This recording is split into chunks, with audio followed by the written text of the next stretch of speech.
మనోజ్, నువ్వు నా బిడ్డవి. లక్ష్మీ ప్రసన్న, విష్ణువర్ధన్ బాబు, మనోజ్ కుమార్. నిన్ను ఎలా పెంచానురా నేను? అందరికంటే నిన్నే గారాబంగా పెంచానురా.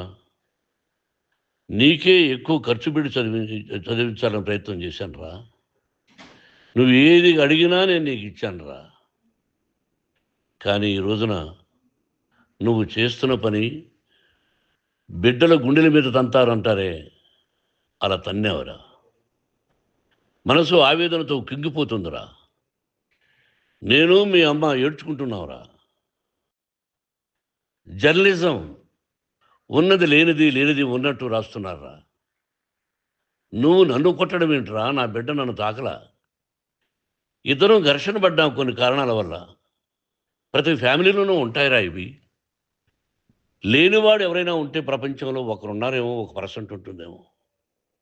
అటువంటి వాళ్ళ ఇంటికి వెళ్ళి కాళ్ళు గడిగి నిద్ర పూసుకోవచ్చు. భారత భాగవత రామాయణాలు చూసావు కదరా. ఏమిటిది? మీ అమ్మ ఎంత కుమిలిపోతుంది ఈ రోజున హాస్పిటల్ చేరింది. నీ వల్ల హాస్పిటల్ చేరుతాను.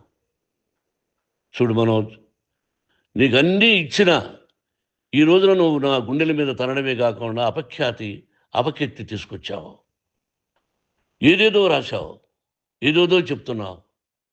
కొంతమంది జర్నలిస్టులు ఉన్నది లేనిది, లేనిది ఉన్నట్టు రాసే వాళ్ళ తత్వం వాళ్ళకి. ఎందుకంటే టీఆర్పీ పెరగాలి. ఇది వాళ్ళ నైజం. మనం మార్చలేము. వాళ్ళందరి మీద మన కోర్టుకు వెళ్ళలేము. వాక్ స్వాతంత్రం అంటారు, ప్రజాస్వామ్యం అంటారు. ప్రజాస్వామ్యంలో కూడా కొన్ని హద్దులు ఉన్నాయి. ఇది నీకు తెలుసు అనుకున్నా. ఎంత మంచి నటుడివి నువ్వు. నీ భార్య మాటలు విని తాగుడుకు అలవాటు పడిపోయావు.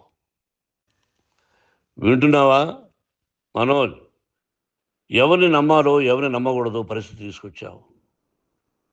విద్యాలయాలు ఎంత గొప్పవిరా. మనం 25% కులమతాలకు అతీతంగా ఫ్రీ ఎడ్యుకేషన్ ఇస్తున్నాంరా. క్యాస్ట్ అనేది తీసేశానురా 92లో ప్రాస్పెక్ట్స్లో. నువ్వు చదువుకున్నావురా.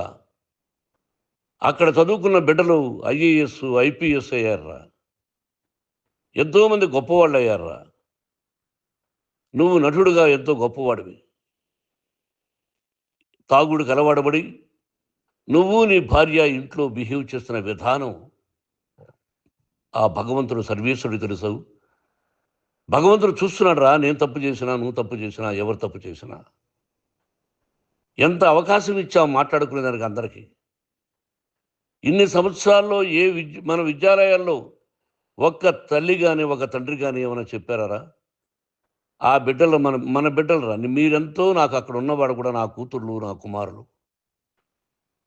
ఎంతమందికి ఫ్రీ ఎడ్యుకేషన్ ఇస్తున్నావు. వాడి దగ్గర ఏది ఆశించరా. నువ్వు ఎందుకు ఇలా తయారైపోయావు?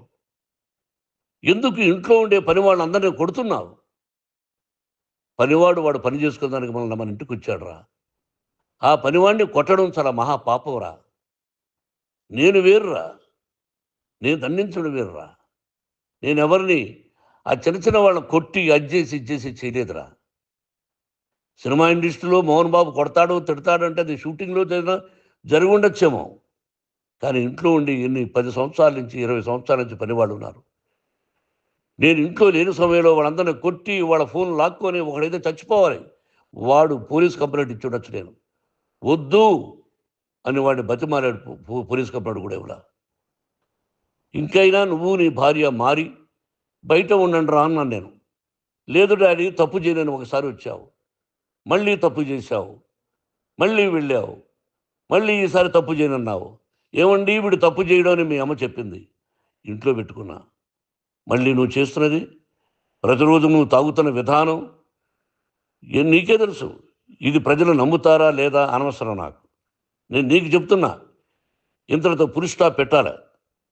3 రోజుల నుంచి రకరకాలుగా రాస్తున్నప్పుడు నా మనసు ఆవేదనతో ఉంది. మళ్ళీ చెప్తున్నా, Mohan Babu university is greater than temples. Greater than temples.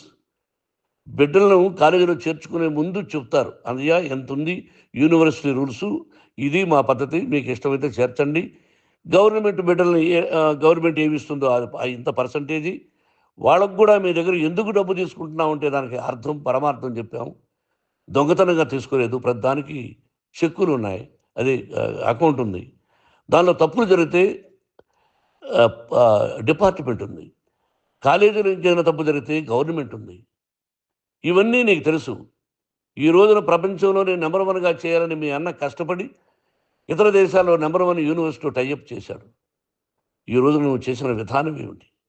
నువ్వే ఒకప్పుడు నాకు ఇవి ఏమొద్దు నేను యాక్టింగ్ అన్నావు. ఈ రోజున ఏం చేస్తున్నావు?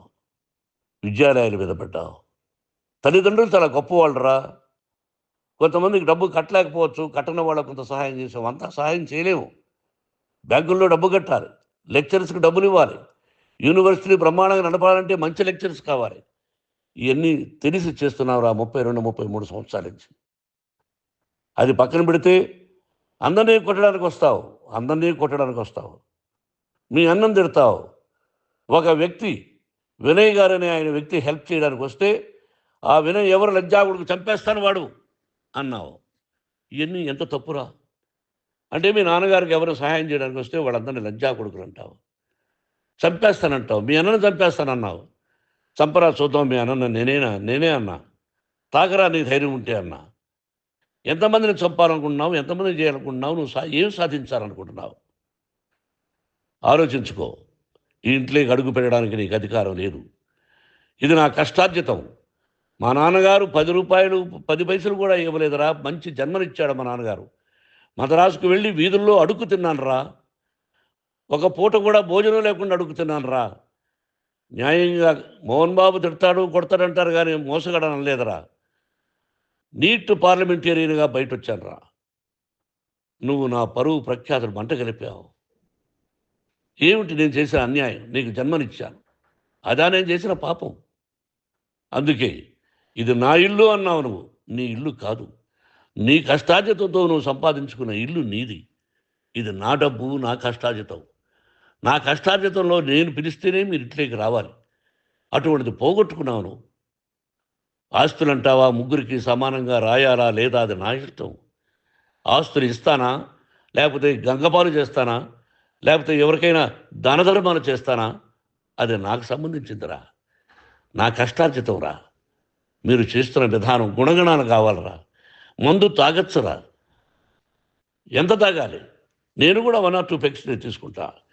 ఇది తప్పు కాదు, జనానికి తెలియాలి. నా డబ్బు ఇది. తాగి ఎవరిని కొట్లా. తాగి నేను తింటున్నా. అది ప్రజలకు అక్కర్లా. నేను తప్పు చేస్తేనే ప్రజలకు కావాలా. ఇవన్నీ ఉన్నాయిరా. ఇవన్నీ తెలుసుకో. జర్నలిస్ట్ సోదరులారా, మీకు నా గతాన్ని తెలుసు, నా భవిష్యత్తు, నేను ఎక్కడి నుంచి వచ్చాను కూడా మీకు తెలుసు. ఈ రోజున మీరు రాస్తున్న విధానం, నా బిడ్డ నన్ను కొట్టాడన్నారు. ఎంత తప్పు. ఈ రోజున నా బిడ్డ మీద కోపంతో అవును చెప్పచ్చు. కాదు, వాడు నా మీద చెయ్యెత్తలేదు. నేను ఘర్షణ పడ్డాం. ఘర్షణ వేరు, కొట్టుకోవడం వేరు. గాయాలతో హాస్పిటల్కి వచ్చి కుంటుకుంటుగా నడిచాడు. మళ్ళీ ఏమని పోలీస్ స్టేషన్కి వెళ్ళి చెప్పాడు. ఎవరో 2 ఉన్నారు, వాళ్ళిద్దరూ నా మీద దాడి చేశారన్నాడు. నా ఇంట్లో పనిచేస్తున్న వ్యక్తుల గురించి పోలీస్ స్టేషన్కి వెళ్ళి చెప్పవలసిన అవసరం అతనికి లేదు, హక్కు లేదు. పోలీస్ డిపార్ట్మెంట్ కూడా తెలుసుకోవాల్సిన విషయం.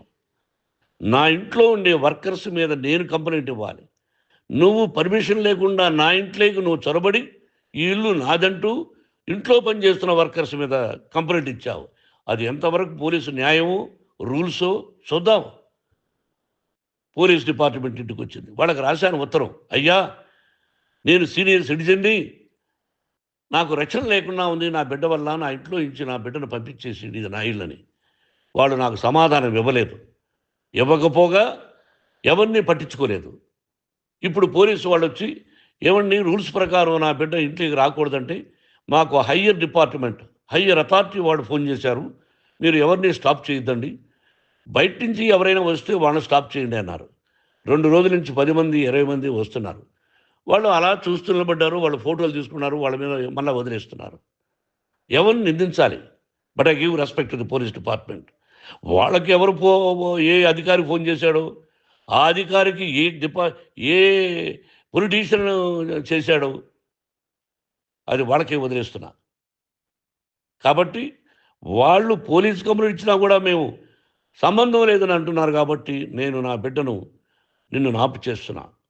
నువ్వు ఇంట్లోకి వచ్చే అధికారం నీకు లేదు. నువ్వు వచ్చి నీ బిడ్డను తీసుకెళ్ళు. సంతోషం. నువ్వు రాలేదు, నీ బిడ్డను జాగ్రత్తగానే చూసుకుంటావు. Take care your daughter, that's all. మీ అమ్మ హాస్పిటల్లో అడ్మిట్ అయింది. రేపో ఎల్లుండో మీ అమ్మను పిలిపించి బాగైన తర్వాత ఇదిగో నువ్వు నీ కొడుకు బిడ్డను తీసుకెళ్ళి వాడికి అప్పచెప్పని చెప్తాను పోలీసు వాళ్ళ ఆధ్వర్యంలో. ఇది 100% జర్నలిస్టు సోదరులారా, పులి స్టాప్ పెట్టండి. మీకు కుటుంబాలు ఉన్నాయి, మీ యజమానులకు కుటుంబాలు ఉన్నాయి. మీ కుటుంబాల విషయాలు, మీ యజమానుల కుటుంబాల విషయాలు మేము ఎవరు జోక్యం చేసుకోవాలా. మేము నటీనటులం. మాది తప్పుంటే నటుడుగా నన్ను ఫెయిల్యూర్ అని రాయండి, నా నటన బాగలేకపోతే రాయండి. బట్ ఇంటి లోపల సందులో నుంచి చూస్తూ తప్పు చేస్తున్నామని ఉన్నది లేనిది ఉన్నట్టు రాయకండి. మీకు నా హృదయపూర్వక నమస్కారాలు. ఇన్ని రోజులు హృదయపూర్వకంగా ఎంకరేజ్మెంట్ చేశారు. ఆ ఎంకరేజ్మెంట్కు నమస్కారం చేసుకుంటూ I love you all. I love you police department. మీరు న్యాయంగా ధర్మంగా నడుచుకోండి, ఎవరికి తొత్తుల్లాగా ఉండొద్దండి అని మనవి చేసుకుంటూ నేను సెలవు తీసుకుంటాను. Thank you very much for all the journalist. ఇక్కడ పులి స్టాప్ పెట్టండి. Thank you very much.